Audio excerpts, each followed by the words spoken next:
जैसा कि हमने अपने चैप्टर नंबर 2 के लेक्चर में जो है वो कवर किया कि नेटवर्क क्या होता है, किस तरह से जो है वो काम करता है और नेटवर्क की टाइप्स कौन-कौन सी होती हैं, टोपोलॉजीज़ जो हैं वो किस तरह से काम कर रही होती हैं, उनकी वर्किंग कैसे होती हैं और जो है वो स्टार टोपोलॉजी, रिंग टोपोलॉजी जो है वो हाइब्रिड टोपोलॉजी जो है वो एक-दूसरे से किस तरह जो है वो मुख्तलिफ होती हैं और वो काम कर रही होती हैं। आज के टॉपिक में जो है वो हम कवर करेंगे कि मेजर फीचर्स ऑफ इंटरनेट जो हैं वो कौन-कौन से होते हैं और वो किस तरह से जो है वो काम कर रहे होते हैं। मैं हूँ हैदर अली, आपका computer instructor V tuition channel की तरफ से। वी ट्यूशन पाकिस्तान का पहला free of cost learning platform है जहां पर ना सिर्फ आपको वीडियो में लेक्चर्स मिलेंगे बल्कि उनके साथ साथ आप तमाम वीडियोस, क्विजेस और कंप्लीट नोट्स भी जो हैं वो आप फ्री ऑफ कॉस्ट में डाउनलोड कर सकते हैं। चलते हैं हम अपने लेक्चर की तरफ।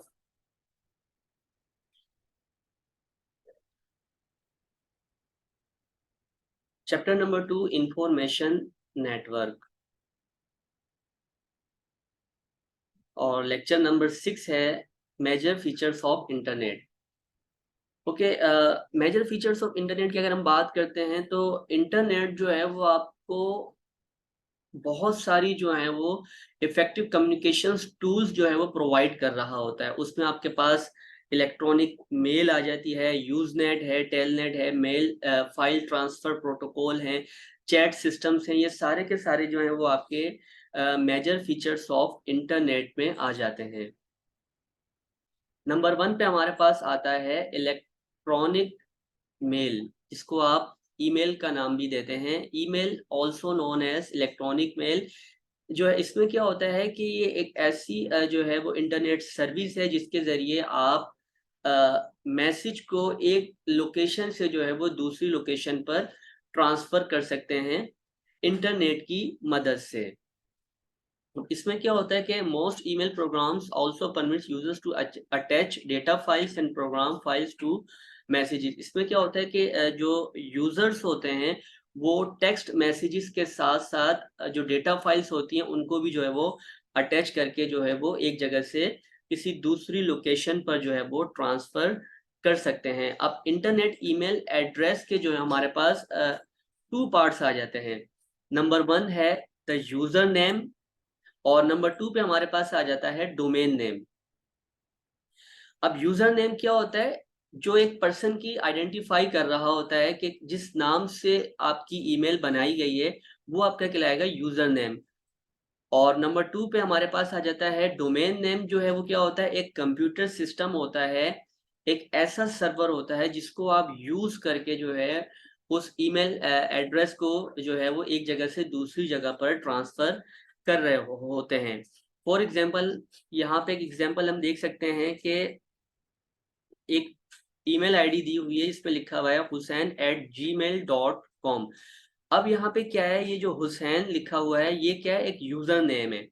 ठीक है? जिस नाम से उस आईडी को जो है वो बनाया गया है। उसके बाद at the rate of sine और जीमेल। अब ये जीमेल क्या है? ये एक डोमेन नेम है जो कि ये ज़ाहिर कर रहा है कि कौन-सा कंप्यूटर सिस्टम है, कौन-सा नेटवर्क है, कौन-सा सर्वर है, जिसको यूज़ करके हम जो है वो ईमेल को एक जगह से दूसरी जगह पर क्या कर रहे हैं?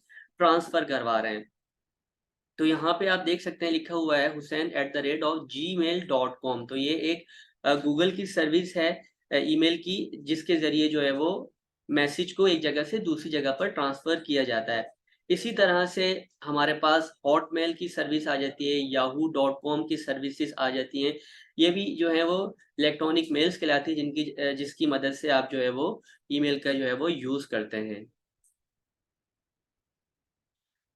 ओके, अगर हम बात करते हैं इसकी एडवांटेजेस की, तो इसमें क्या होता है कि इट्स फास्ट। इसमें क्या है कि आप जो भी मेल को डिलीवर्ड कर रहे हैं वो instantly all over the world जो है वो कहीं पर भी फ़ौरन से जो है वो डिलीवर हो जाती हैं। ठीक है? और अगर बात करते हैं कि इस तरह की कोई और सर्विसेज़ की, तो वो इतनी जल्दी जो है वो किसी भी कोई ऐसी सर्विस नहीं है कि जो ईमेल की जगह पर आपके मैसेजेस को जो है वो आपकी जो डेटा फाइल्स हैं उनको इंस्टेंटली जो है वो एक जगह से दूसरी जगह पर मूव करवा सकें। नंबर 2 पे है it's easy. When you contact the service, you see a list of message you have received. You read the first message and then decide how to respond. अच्छा, अब इसमें क्या होता है कि इसको जो इसका इंटरफेस बनाया जाता है वो इतना जो इसको इजी रखा जाता है कि आप उसको जो है वो इजीली रिस्पॉन्ड भी कर सकते हैं, रिसीव मैसेज करके उसको सेव भी कर सकते हैं, उसका जो है वो आप प्रिंट भी ले सकते हैं। तो जो है ये उसके एक एडवांटेज में भी जो शुमार किया जाता है। It's available, the email service is available around the clock and round the clock and around the globe। अब इसमें क्या है कि देखें, ईमेल सर्विस जो है वो आपकी 24 आवर्स के अंदर जो है वो आप कभी भी जो है वो उसको यूज कर सकते हैं। ठीक है, तो इसमें कोई टाइम की कैद नहीं है कि जो है वो आप इस टाइम जो है वो ईमेल सर्विस का यूज कर सकते हैं या इस टाइम जो है वो नहीं कर सकते। आप जब चाहें ईमेल सर्विस का जो है वो यूज कर सकते हैं और ऑल ओवर दी वर्ल्ड जो है वो आप इसको यूज कर सकते हैं और कहीं पर भी अपनी ईमेल को एक जगह से दूसरी जगह पर ट्रांसफर करवा सकते हैं। अब यहाँ पे क्या है, it's flexible, you can send a message to more than one person if you like. अब यहाँ पे क्या है कि जरूरी नहीं है कि आप ईमेल को जो है वो एक ही पर्सन को आप सेंड करेंगे, आप एक ही वक्त में एक या एक से ज्यादा अफराद को भी जो है वो ईमेल जो है वो सेंड कर सकते हैं। तो ये भी उसके एक एडवांटेज में जो है वो शुमार किया जाता है।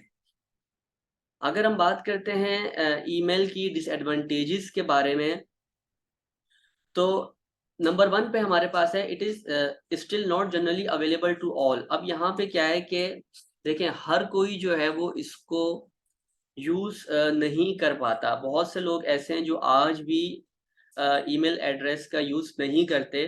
ठीक है, तो ये उसके जो है वो एक डिसएडवांटेज में आ जाता है। नंबर 2, अब नंबर 2 पे कह रहे हैं कि बहुत सी ईमेल एड्रेस ऐसे होते हैं जिनके अंदर वायरस पाए जाते हैं। उस वायरस से क्या होगा कि जैसे ही आप उस ईमेल एड्रेस को ओपन करेंगे या उनमें से आप फाइल्स को डाउनलोड करते हैं, तो जैसे ही वो आपके कंप्यूटर सिस्टम में आएंगे तो आपका कंप्यूटर सिस्टम जो है वो या तो वायरस जनरेट करेगा या वो जो है वो अफेक्टेड फाइल्स, कुछ ऐसी इन्फेक्टेड फाइल्स होंगी जिनसे आपके कंप्यूटर्स को जो है वो नुकसान पहुंच सकता हो। तो ये भी उसके जो है वो डिसएडवांटेज में आता है कि ईमेल में जो है वो वायरस भी जो है वो जनरेट हो सकते हैं और उनको एक जगह से दूसरी जगह पर ट्रांसफर किया जा सकता है। नंबर 3 पॉइंट है any email send to wrong address can not be recalled back. अब यहाँ पे क्या है कि आप कोई भी ईमेल एड्रेस अगर आपने सेंड कर दिया किसी ऐसे पर्सन को जिसको आप नहीं जानते या किसी रॉन्ग एड्रेस पे जो है वो आपकी ईमेल सेंड हो जाती है, तो आप उसको रिकॉल बैक जो है वो नहीं कर सकते। Number 4, it is not completely private और कॉन्फिडेंशियल ड्यू टू हैकिंग। अब ये क्या है कि आप इसको कम्प्लीटली प्राइवेट का नाम नहीं दे सकते क्योंकि इसको जो है वो हैक भी किया जा सकता है और जो आपकी पर्सनल इंफॉर्मेशन है वो भी जो है वो यहाँ से ली जा सकती है। तो ये जो है वो एक सिक्योर नहीं समझा जाता इसको। तो ये भी उसके एक जो है वो डिसएडवांटेज में आता है। नंबर 5 पे हमारे पास है, अब यहाँ पे क्या है कि आप ऐसे पर्सन को अगर ईमेल जो है वो सेंड कर रहे हैं जिनको आप नहीं जानते या जिनकी मदद से आप जो है वो परेशान हो रहे हैं, तो उनको हैंडल करना भी जो है यहाँ पर मुश्किल हो जाता है। तो ये भी उसके जो है वो एक ईमेल के डिसएडवांटेज में शुमार किया जाता है। देन हमारे पास आ जाता है यूजनेट। यूजनेट क्या होता है? यूजनेट एक ऐसी कलेक्शन होती है न्यूज़ ग्रुप की।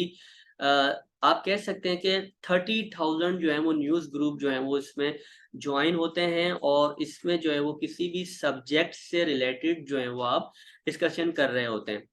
अब यूजनेट क्या है कि आप यहाँ पे क्या होता है कि Usenet is a collection of user submitted notes. अब यहाँ पे क्या होगा कि एक कोई भी सब्जेक्ट है, फॉर एग्जांपल हेल्थ से रिलेटेड है, एजुकेशन से रिलेटेड है, ठीक है, या कल्चरल इवेंट्स हो रहे हैं उनसे रिलेटेड जो हैं वो आपके पास टॉपिक्स हैं, ट्रैवलिंग से रिलेटेड टॉपिक्स हैं। तो यहाँ पे यूजर्स क्या कर रहे होते हैं कि वहां पर जाकर जो है वो नोट्स को सबमिट करते हैं, आर्टिकल्स राइट कर रहे होते हैं, उन्हीं इंफॉर्मेशन उन्हीं सब्जेक्ट से रिलेटेड जो है वो न्यूज़ दे रहे होते हैं, तो ऐसे ग्रुप को जो है वो ज्वाइन किया जाता है और हमारे पास यहाँ पर एक जो है वो ग्रुप आ जाता है जिसको हम यूज़ नेट का नाम देते हैं, और वहाँ पर जाके जो है वो आप इसी तरह के ग्रुप्स में जाके ज्वाइन कर सकते हैं और इंफॉर्मेशन जो है वो उन्हीं सब्जेक्ट से रिलेटेड जो है वो अपलोड भी कर सकते हैं।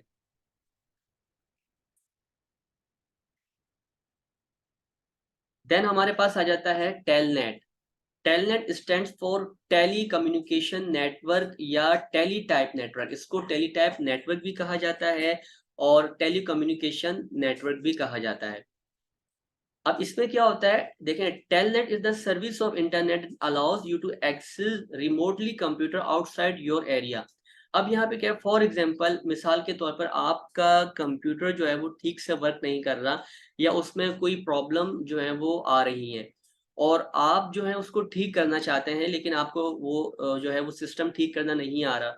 तो अब आप क्या करेंगे, आप जो है या तो किसी उस सिस्टम को ठीक करने वाले को बुलाएंगे जिसके ज़रिए जो है वो आपका सिस्टम ठीक से काम करेगा। अब मैं अगर चाहता हूँ कि मैं जो हूँ वो रिमोटली एक्सेस करूँ अपने कंप्यूटर को, यानी एक जगह पर बैठे हुए जो है वो मैं किसी दूसरे सिटी से जो है या किसी दूसरी लोकेशन से या किसी दूसरी कंट्री से जो है अपने कंप्यूटर को जो है वो एक्सेस करवाऊँ, चेक करवाऊँ कि उसमें क्या प्रॉब्लम्स आई हैं। तब जो है क्या होता है कि हम कुछ सॉफ्टवेयर्स का यूज़ करके जो है वो सिस्टम को आपस में रिमोटली एक्सेस करवा रहे होते हैं। ठीक है? तो उससे क्या होगा, उन सॉफ्टवेयर के ज़रिए ये होता है कि जैसे ही आप उन सॉफ्टवेयर्स को उन पीसी 2 पीसी में आप इंस्टॉल करेंगे और पासवर्ड उसमें जनरेट करेंगे लॉगिन करने के बाद, तो क्या होगा कि वो रिमोटली कंप्यूटर जो है वो एक्सेस हो जाएगा। यानी कि आप उस सिस्टम में जाके देख सकते हैं कि क्या प्रॉब्लम्स आई हैं, किस वजह से जो वो सिस्टम काम नहीं कर रहा। ठीक है? तो ये सारे सिस्टम जो है वो आपका कहलाता है टेली कम्युनिकेशन नेटवर्क या टेली टाइप नेटवर्क। यहाँ पे एक इस इमेज में आप देख सकते हैं कि अब इसमें क्या होता है कि एक होता है टेलनेट क्लाइंट और दूसरा होता है टेलनेट सर्वर। अब टेलनेट क्लाइंट क्या है? फॉर एग्जांपल मैं यहाँ पे जो है वो टेलनेट क्लाइंट हूँ और टेलनेट सर्वर क्या होगा, जिस यूज़र का भी जो है मुझे पीसी जो है वो रिमोटली एक्सेस करना है और देखना है कि उसमें क्या प्रॉब्लम्स आई हुई हैं, तो वो क्या कहलाएगा, टेलनेट सर्वर कहलाएगा। अब उन सॉफ्टवेयर्स के ज़रिए क्या होगा कि एक यूज़र नेम और आईडी दी जाती है, वही यूज़र नेम जब उसमें आप जो है वो इनपुट करेंगे तो दोनों सिस्टम्स जो हैं वो आपस में कनेक्ट हो जाएँगे और कनेक्ट होने के बाद जो है वो आप उसमें जो भी प्रॉब्लम्स आ रही हैं, उनको जो है वो आप देख सकते हैं। तो ऐसे सिस्टम को जो है वो आप टेलनेट का नाम देते हैं या टेलनेट प्रोटोकॉल भी इसको जो है वो कहा जाता है।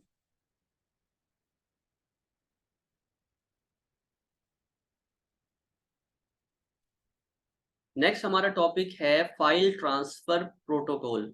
अब इसमें क्या होता है, देखें, a protocol used to transfer files over an internet. अब देखें, अगर इसमें क्या होता है फाइल ट्रांसफर प्रोटोकॉल में, कि अगर आपको कोई भी फाइल जो है वो इंटरनेट पर एक जगह से दूसरी जगह ट्रांसफर करवानी है, फॉर एग्जांपल कोई इमेज फाइल है, कोई वीडियो फाइल है, कोई टेक्स्ट फाइल है, ठीक है, या फिर कोई भी डॉक्यूमेंट्स हैं आपके पीडीएफ में, वर्ड में, एक्सेल में, वो आप एक जगह से दूसरी जगह पर ट्रांसफ़र करवाना चाहते हैं, ठीक है? उसको या फिर आप अपलोड करवा रहे हैं या डाउनलोड करवा रहे हैं, वो सारा सिस्टम जो है वो आपका फ़ाइल ट्रांसफ़र प्रोटोकॉल की मदद से होता है। इसमें क्या होता है कि फ़ाइल ट्रांसफ़र प्रोटोकॉल जो है वो एक ऐसी एप्लीकेशन प्रोटोकॉल होती है जिसके अंदर जो है वो टीसीपी या आईपी का जो है वो यूज़ करके जो है वो आप एक जगह से डेटा को दूसरी जगह पर ट्रांसफ़र करवा रहे होते हैं।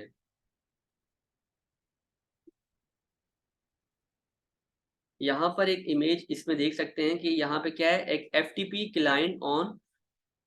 क्लाइंट पीसी और दूसरा है एफटीपी सर्वर। अब यहाँ पे क्या है कि एक यूज़र ने जो है वो कोई कमांड जो है वो सेंड की, कहाँ पर सेंड की, एफटीपी सर्वर पर।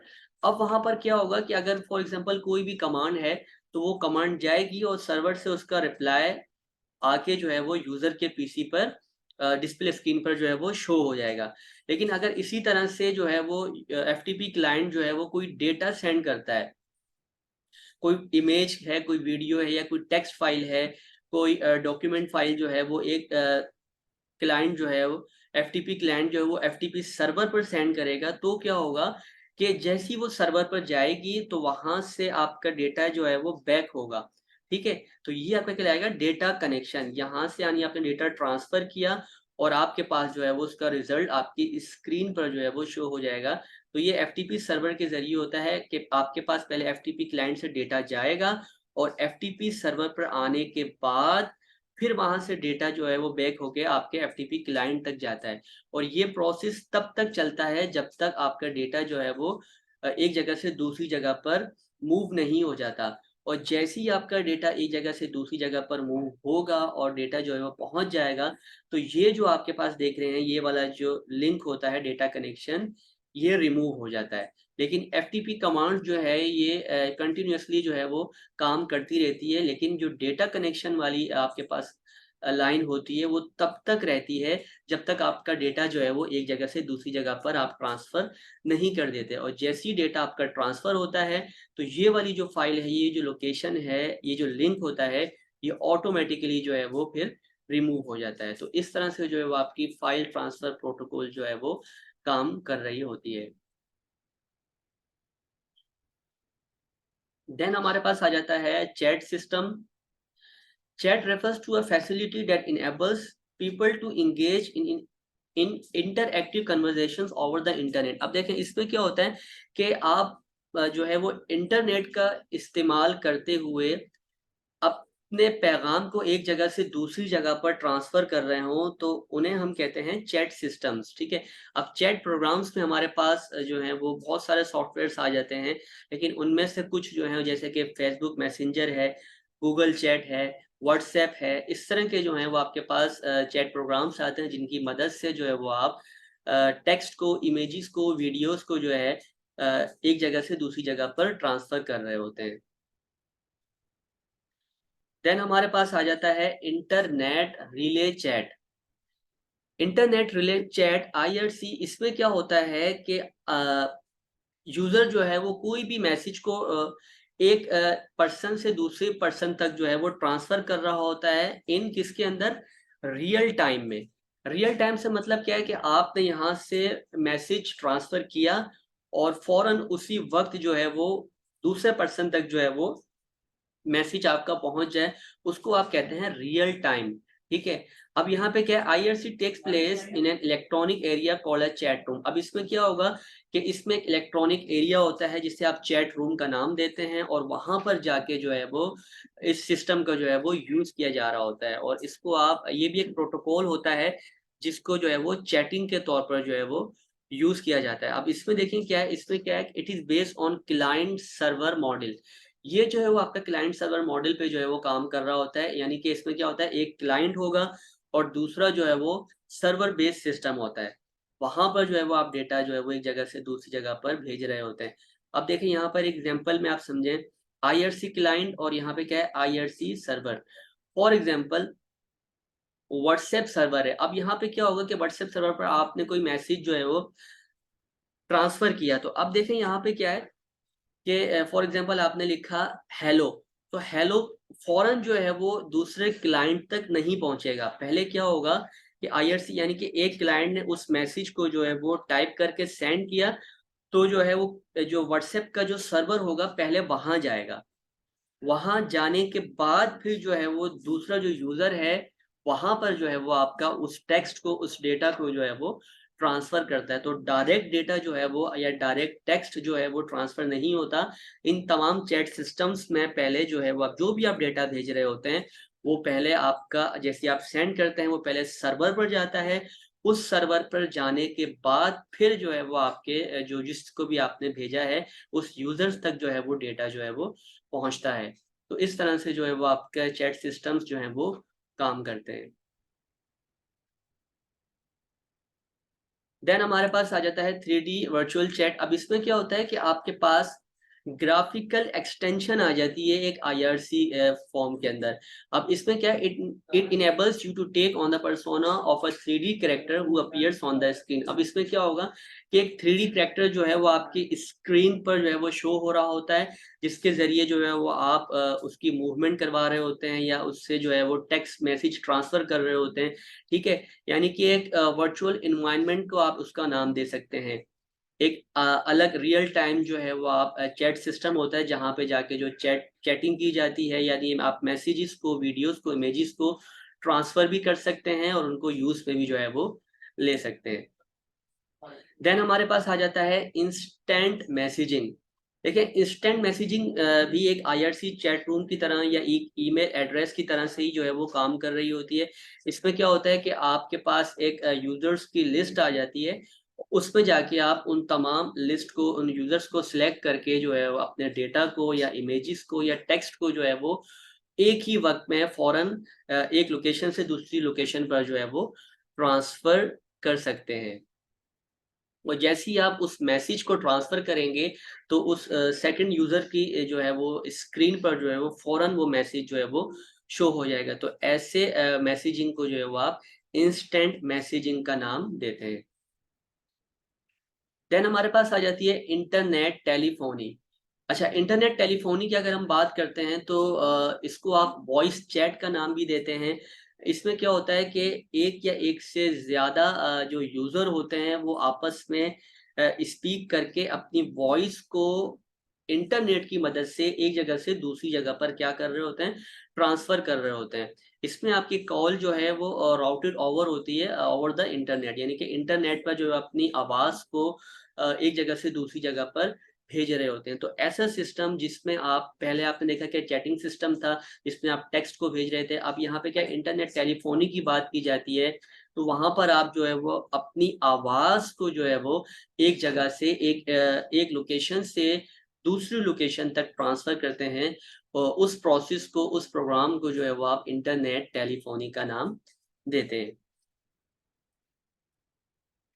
ये था हमारा आज का लेक्चर जिसमें हमने जो है वो कुछ इंटरनेट के मेजर फीचर्स के बारे में पढ़ा। मिलते हैं नेक्स्ट वीडियो में नेक्स्ट लेक्चर के साथ, तब तक अपना बहुत सारा ख्याल रखिएगा। अल्लाह हाफ़िज़।